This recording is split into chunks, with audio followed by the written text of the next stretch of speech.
Hola, bienvenidos a Charlando con Cervantes, el programa que les ofrece tertulias con destacadas figuras de la cultura de los pueblos hispanohablantes. Les acompañamos José María Congé, del Instituto Cervantes. Y Raquel Chan Rodríguez, del City College de Nueva York. Bienvenidos de nuevo a nuestro programa.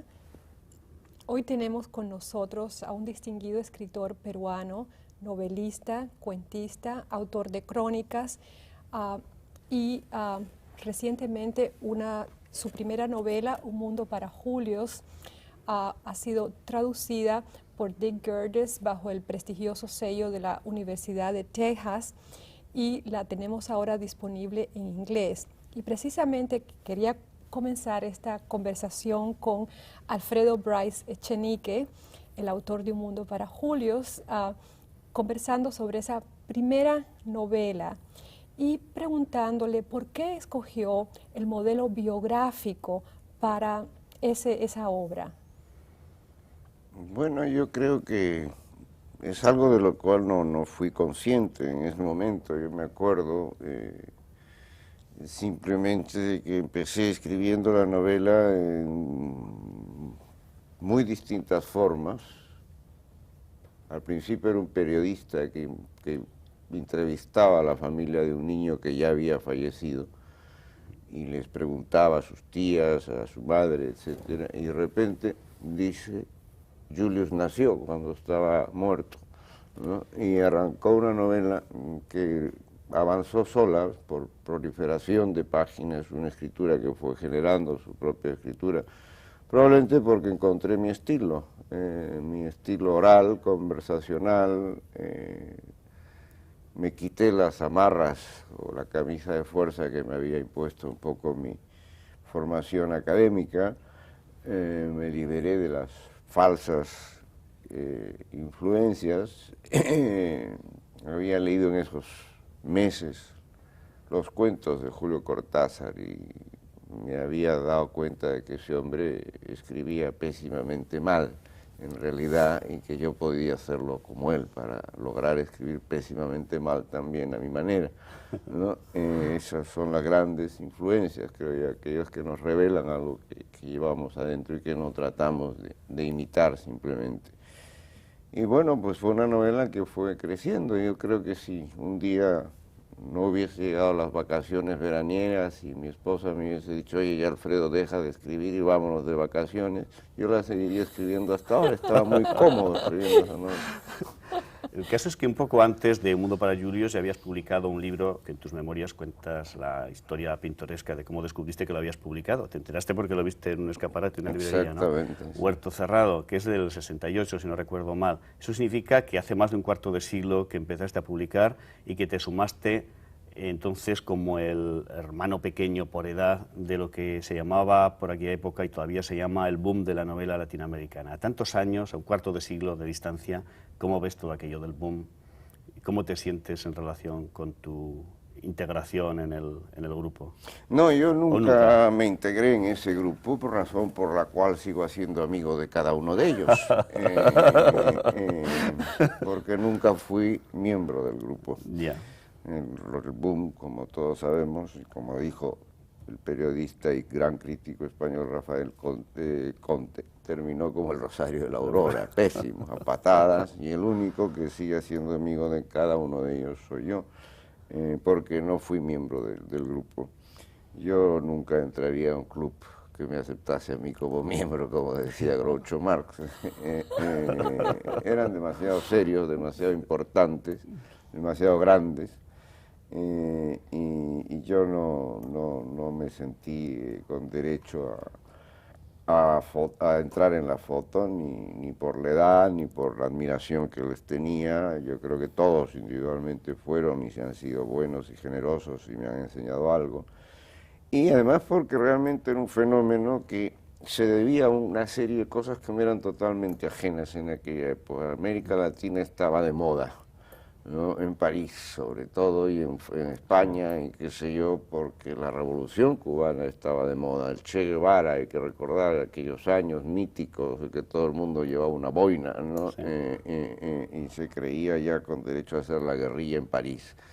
El cóndor pasa, nos lo machacaban a Simon y Garfunkel cuando uno estaba tratando de comer con una niña francesa preciosa, entraban las quenas y los ponchos peruanos a los restaurantes y le arruinaban a uno la cena, porque además la niña francesa se iba con los indios, falsos indios, ¿no? Y me dejaba a mí por oligarca y no sé tantas cosas. Y la represión franquista hace que, como no se pueda publicar una serie de cosas de España, se mire hacia esa América Latina que está de moda y se descubra que ahí hay grandes escritores como si no los hubiese habido siempre, ¿no? Muchos de ellos ya estaban terminando su vida y su obra, ¿no? Juan Rulfo ya había dejado de escribir para siempre y se volvieron todos guapos, bellos, fotogénicos, etcétera, etcétera. Y yo realmente no me sentí con derecho a ese festín. Entonces no he querido que se me clasifique, me quedan grandes y chicas las clasificaciones, creo yo. Retomando un poco el comentario de José María sobre tu primer libro, Huerto Cerrado, el primer cuento de allí, Dos indios, uno de los personajes hace un comentario muy curioso. Llega a Perú, a Italia, y el otro se encuentra con otro peruano y le dice, bueno, estoy aquí a ver si me entero de algo de lo que pasa en el Perú.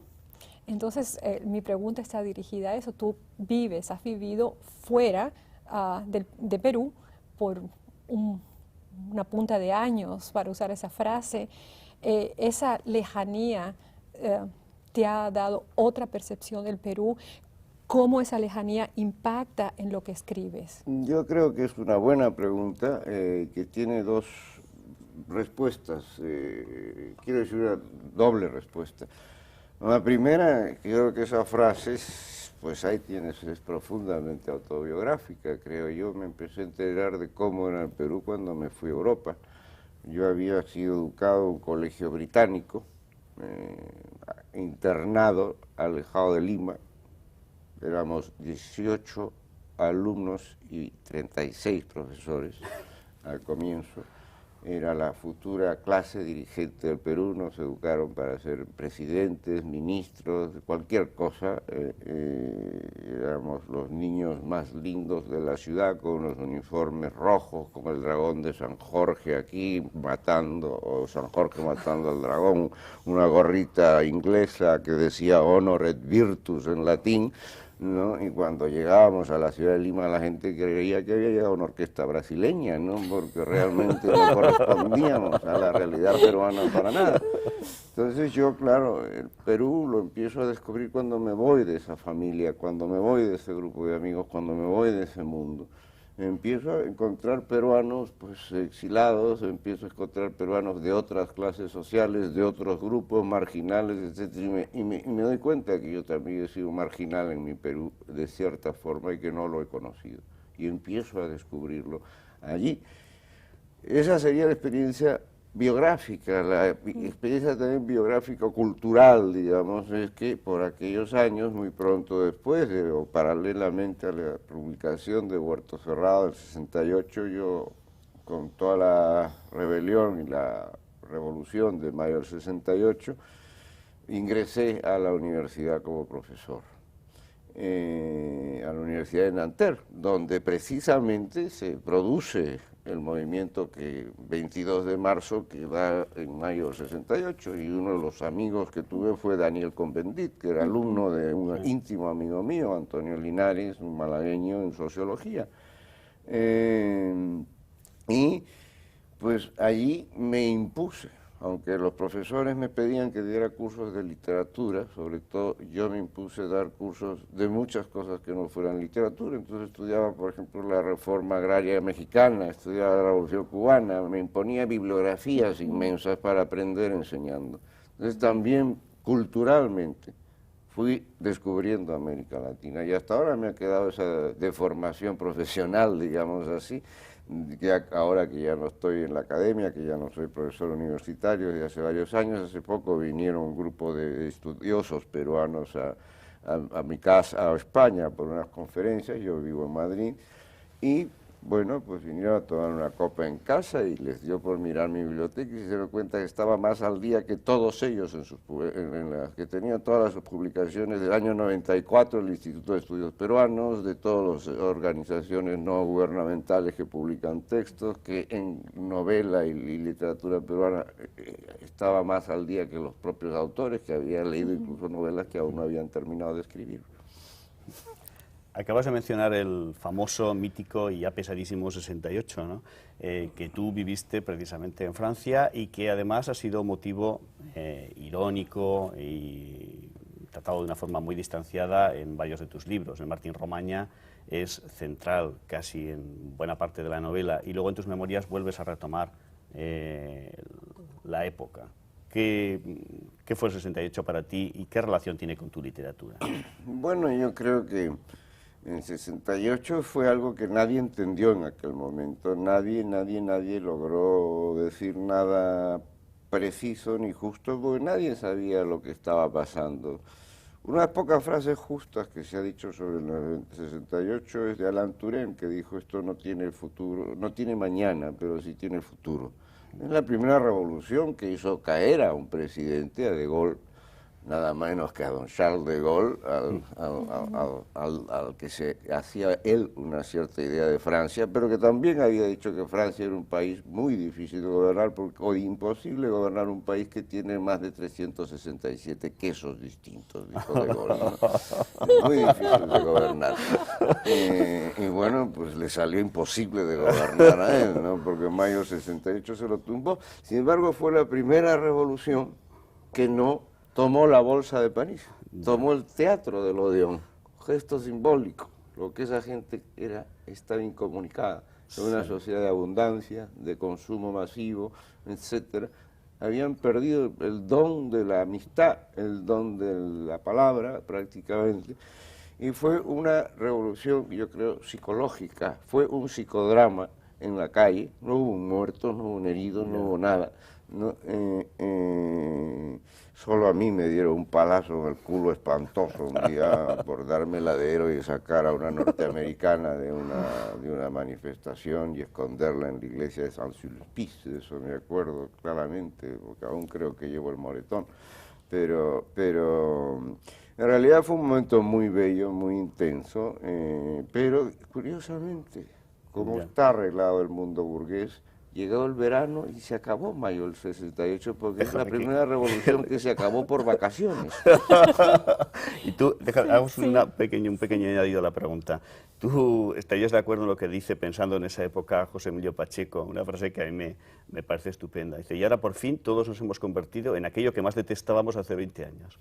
Pues sí, mira tú, ha sucedido mucho eso, sí, ¿no? Ha sucedido que nos hemos convertido mucho. Yo no. O se han convertido. Yo creo que cada vez me parezco más a aquello que amé hace 20 y tantos años, que quise ser, lo mantuve, precisamente porque el resto de mi vida me lo he pasado pensando en qué pasó, cómo fue, ¿no? Y realmente creo que lo que cambió mayo del 68, y en eso sí tenía la razón Touraine, no era el sistema del poder en Francia, que 4 o 5 años después había retomado las riendas totalmente, pero sí cambió la vida cotidiana de la gente, la idea de la amistad, la idea de la pareja, la idea del amor, la idea de eso cambió mucho, y no solamente en Francia, en un mundo donde hay que ver que esto también sucede en Estados Unidos, y que los grandes pensadores del 68 están en Berkeley, ¿no? Y que sucede también en Praga. Hay una primavera de Praga que se parece un poco, claro, ahí hay una cosa más politizada, pero bueno, que fue un movimiento con contenido universal. Es impresionante que llega hasta México, donde sí hay una represión a la mexicana, ¿no? Retomando tus contactos con otras latitudes, has hablado de tus experiencias en Francia, concretamente en relación a los eventos del 68.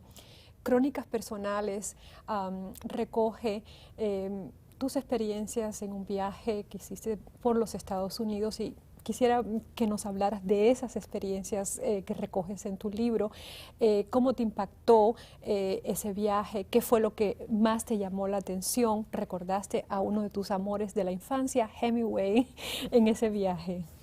Sí, es muy curioso porque yo ese año, fue el 76, el año del bicentenario de los Estados Unidos, y había obtenido la beca Guggenheim, y un diario de México me encargó hacer un reportaje de todo el llamado Deep South, ¿no?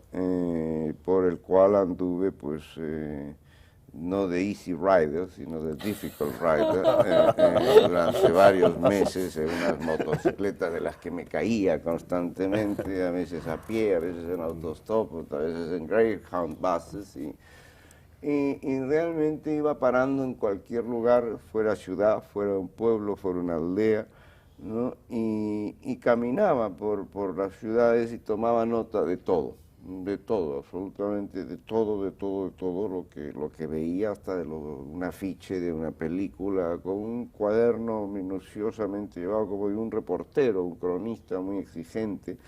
Pues veía las películas que se daban en un pueblecillo, etcétera, etcétera, etcétera.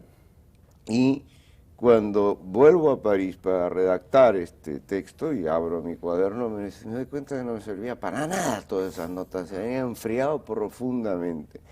Durante todo ese tiempo le había escrito yo unas cartas a una amiga que entonces vivía en Italia y que había tenido un accidente de esquí muy grave y tenía la pierna muy rota, y yo la animaba con mis cartas y me imaginé que en esas cartas estaría el viaje contado, ¿no? Entonces le escribí, le dije, oye, devuélveme el rosario de mi madre, ¿no? Devuélveme mis cartas porque ahí me van a ser muy útiles.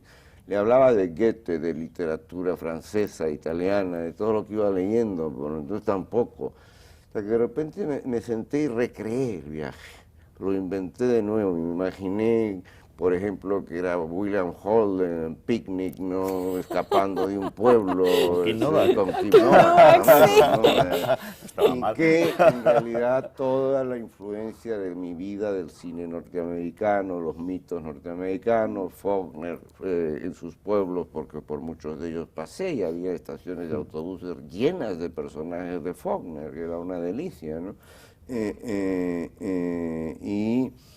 Pero era una cosa muy al azar, de repente llegaba a una estación de autobús, me acuerdo al llegar a Atlanta, que eché una moneda al aire para decir me quedo o no, y me salió no y me fui, ¿no?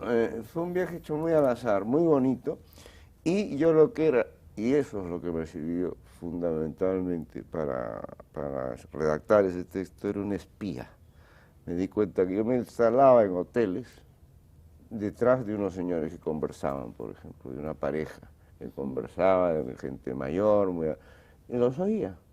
Entonces estaba como espiando la cotidianidad norteamericana, ¿no? Y eso fue lo que alimentó ese texto, que yo creo que es un texto lleno de amor y de humor por aquel viaje, ¿no?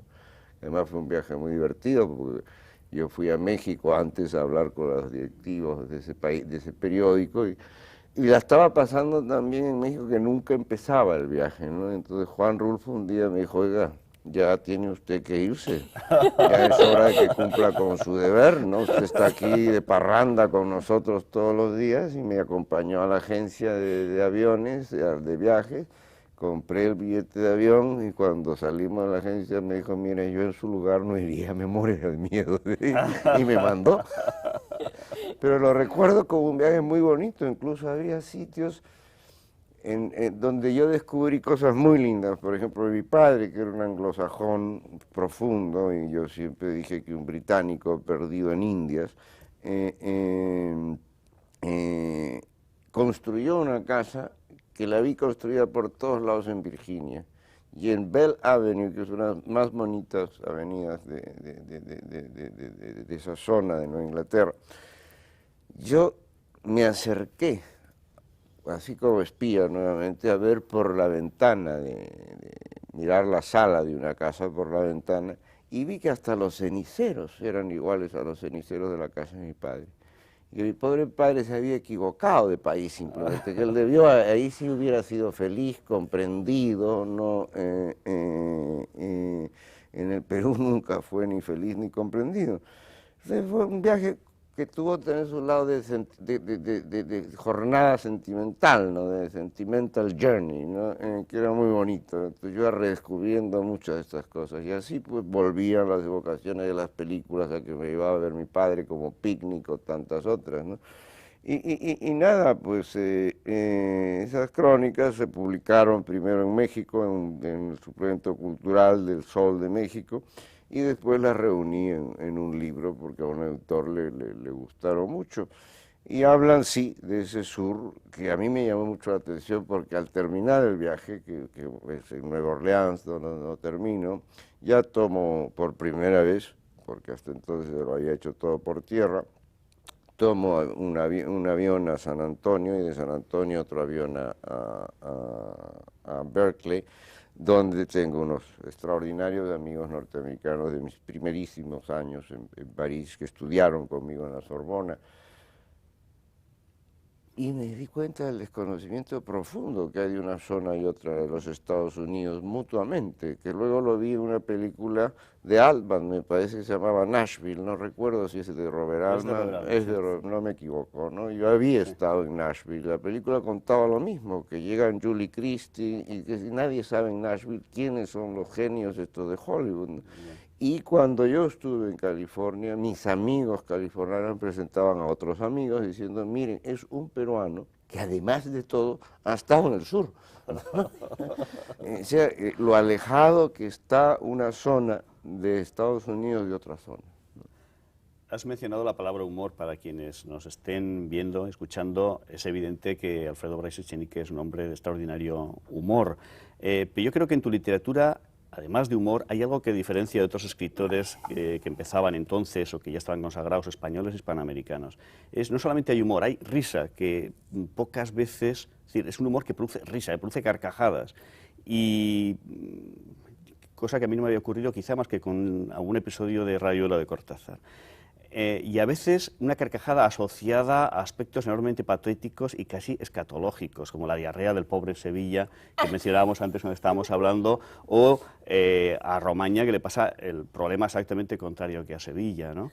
Lo que ocurre es que esto que en Quevedo, por ejemplo, da lugar a escenas muy crueles, en tus escritos producen risa y al mismo tiempo compasión y ternura. ¿Por qué tratas lo escatológico? Me sorprende la recurrencia de... Bueno, yo esa pregunta quisiera, al empezar a planteármela, me has hecho recordar a la pregunta que me hicieron antes sobre lo del boom también. Sí. Yo encontré que en el boom no tenía nada que hacer porque no tenían humor. Eran muy graves, todos trataban grandes temas colectivos, la muerte de Artemio Cruz, la Revolución Mexicana, 100 años de soledad, el reino de las luces, el siglo de las luces, el reino de este mundo, etcétera, etcétera.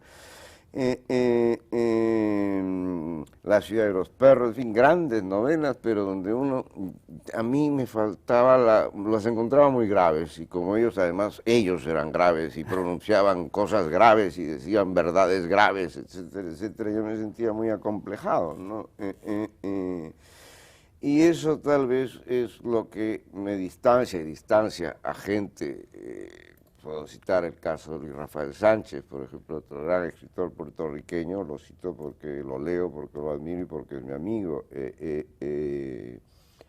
que ya rompimos con el discurso de la gravedad, cada uno a su manera, cada uno, y también salimos de los grandes temas colectivos para entrar en el individuo. ¿No? Y yo creo que es una madurez en la literatura. Dicen que la literatura tiene 3 etapas: el tema colectivo, el tema del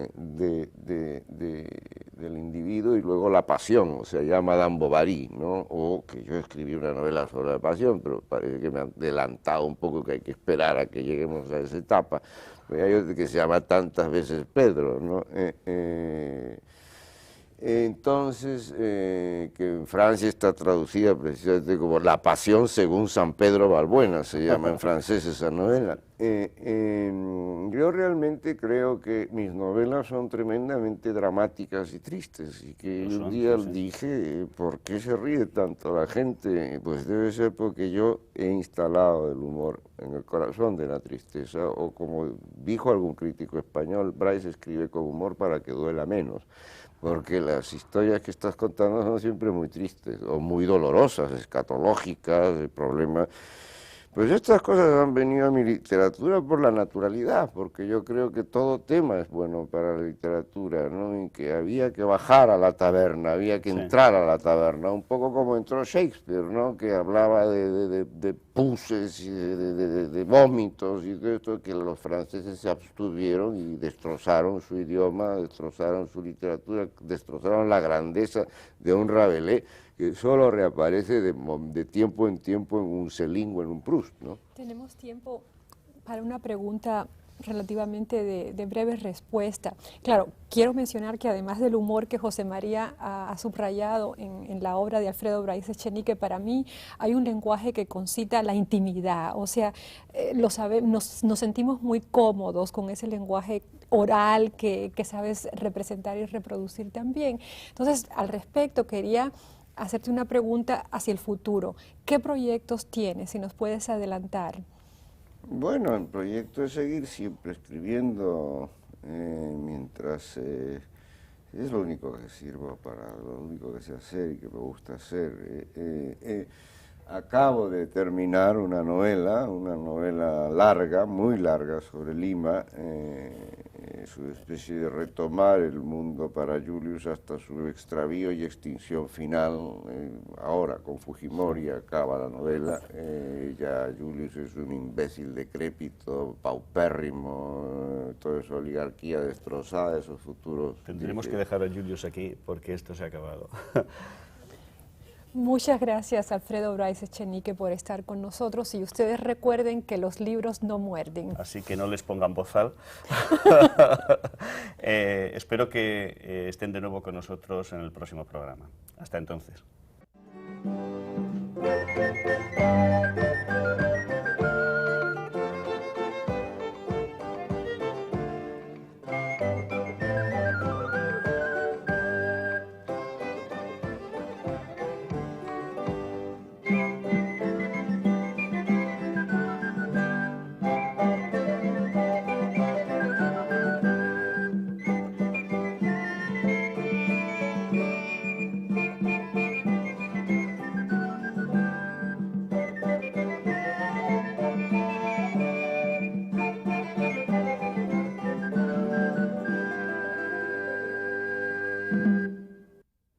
El Instituto Cervantes, coproductor de este programa, es una institución sin ánimo de lucro que tiene como misión difundir la lengua y la cultura de los pueblos hispanohablantes. Les invitamos a visitar su biblioteca, que está abierta de lunes a viernes desde las 10:30 a las 5:30. Para más información, llamar al 212-689-4232.